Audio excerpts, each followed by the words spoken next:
আসসালামু আলাইকুম। আজকে আমি আপনাদের সাথে শেয়ার করব চিকেন কাবলি পোলাও। এই রেসিপিটি হালকা মশলা আর বাসমতি চাল দিয়ে করা হয়, কিন্তু আমি এই রেসিপিটা করেছি চিনি গুঁড়া চাল আর এক্সট্রা কিছু মশলা দিয়ে। খুবই মজার হয়েছে, আপনারা চাইলে বাসায় ট্রাই করতে পারেন। তো চলেন আপনাদের সাথে রেসিপিটি শেয়ার করি। তো আমি এখানে প্রথমে একটা কড়াই বসাই দিয়েছিলাম, তার মধ্যে পরিমাণ মতন তেল দিয়ে এর মধ্যে গাজর, কাজু বাদাম আর কিশমিশ দিয়ে হালকা ভেজে এক পাশে উঠে রেখে দেব। ওই তেলে আমি আদা আর রসুন আর টমেটো দিয়ে একটু ভাজা করে আমি উঠে একটা পেস্ট তৈরি করে নেব। ওই একই কড়াইতে আমি আবারও পরিমাণ মতন তেল দিয়ে এর ভিতরে আমি পেঁয়াজ দিয়ে দিয়েছি 4-5টার মতো। পেঁয়াজটা বাদামি কালার হয়ে আসলে এর মধ্যে আমি চিকেনগুলো অ্যাড করে দেব। পেঁয়াজের সাথে চিকেনটা ভালো করে মিক্সড করে নিতে হবে। এর মধ্যে আমি পরিমাণ মতন লবণ অ্যাড করে দিয়েছি। তারপর আবারও ভালো মতো মিশিয়ে আমি ঢাকনা দিয়ে কিছুক্ষণ এভাবে রেখে দেব। তারপর আমি চিকেনের মধ্যে আধা চামচ জিরা গুঁড়া আর আধা চামচ গরম মশলাগুলো দিয়ে ভালো মতো মিশিয়ে নেব। কিছুক্ষণ এইভাবেই রেখে নাড়াচাড়া করে নেব।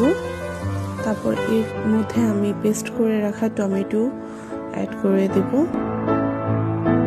আধা চামচের মতো মরিচের গুঁড়া আমি দিয়ে দিব।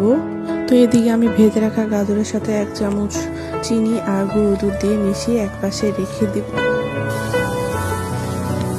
2 চামচ গুঁড়ো দুধ দিয়ে চিকেনের সাথে ভালোভাবে মিশিয়ে নেব। 10 থেকে 12টা কাঁচামরিচ আমি দিয়ে দিয়েছি। এই মরিচগুলো তেমন আহামরি ঝাল ছিল না। এর মধ্যে আমি 2 চামচ বিরিয়ানি মশলা, শান বিরিয়ানি মশলা আমি অ্যাড করেছি। ভালোভাবে মিশিয়ে নিয়ে এর মধ্যে আমি পরিমাণ মতন হালকা পানি দিয়েছি। আপনারা বুঝতে পারতেছেন আমি কতটুকু পানি অ্যাড করেছি। মাংসটা কষানো হওয়া পর্যন্ত আমি ঢাকনা দিয়ে এভাবে কিছুক্ষণ রেখে দেব। এই তো আমার মাংস রান্না হয়ে গিয়েছে। আমি এক পাশে একটা প্লেটের মধ্যে আলাদা মাংসগুলো উঠিয়ে নেব। কড়াইতে থাকা মশলার মধ্যে আমি চালটা দিয়ে ভালো মতো মিশিয়ে নিব। এই চালটা আপনারা রান্না করার আধা ঘন্টা বা 1 ঘন্টা আগে ধুয়ে রেখে দিবেন। তারপর আমি পরিমাণ মতন পানি দিয়ে ঢাকনা দিয়ে এভাবেই রেখে দেব। মাঝে মাঝে ঢাকনাটা সরিয়ে দেখবেন চালটা হয়ে আসছে কিনা। চালটা প্রায় হয়ে আসলে 60 থেকে 70% হয়ে আসলে এর উপরে আমি মাংসটা দিয়ে দিব আর ভেজে রাখা গাজরটাও দিয়ে দেব। আর একটা বাটিতে আমি 2 চামচ দুধ আর একটু পানি মিক্সড করে নিয়েছিলাম, এটা আমি উপরে ছড়িয়ে ছিটিয়ে দেব। ঢাকনা দিয়ে রেখে দেব একদম লো হিটে। আমি এটাকে রান্না করব 10 থেকে 12 মিনিট। এভাবে দমে রেখে দেব 100% না হওয়া পর্যন্ত। এটা হয়ে গেছে।